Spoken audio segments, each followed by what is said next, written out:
السلام علیکم دوستو، آج ہم بات کریں گے سردیوں میں کولیسٹرول بڑھنے کی 5 وجوہات کیا ہے۔ سردیوں کا موسم بہت خوبصورت ہوتا ہے، لیکن کیا آپ جانتے ہیں کہ یہ آپ کے کولیسٹرول کی سطح پر بھی اثر ڈال سکتا ہے؟ آئیے جانتے ہیں کہ سردیوں میں کولیسٹرول کیوں بڑھتا ہے۔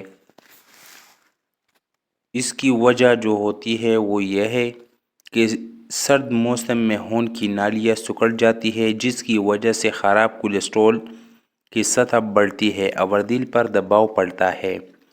دوسری جو وجہ ہوتی ہے وہ یہ ہے کہ سردیوں میں لوگ زیادہ چکنائی اور کیلوریز والے کھانے کھاتے ہیں، جنہیں ہم کمفرٹ فوڈ کہتے ہیں۔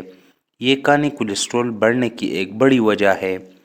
تیسری جو وجہ ہوتی ہے وہ یہ ہے کہ سردیوں میں جسم کا میٹابولزم سست ہو جاتا ہے، جس کی وجہ سے چکنائی کو صحیح طریقے سے ہضم کرنا مشکل ہو جاتا ہے اور اس سے کولیسٹرول بڑھ جاتا ہے۔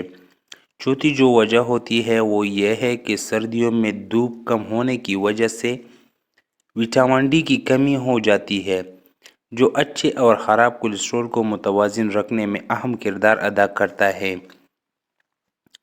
پانچویں جو وجہ ہوتی ہے وہ یہ ہے کہ سردیوں میں ٹھنڈ کی وجہ سے لوگ ورزش کم کرتے ہیں، اس کی وجہ سے وزن بڑھتا ہے اور کولیسٹرول کنٹرول میں نہیں رہتا۔ لیکن پریشان نہ ہوں، سردیوں میں بھی اپنی صحت کا خیال رکھنا ممکن ہے۔ متحرک رہیں، صحت مند کھانا کھائیں اور اپنے کولیسٹرول کی سطح کو باقاعدگی سے چیک کروائیں۔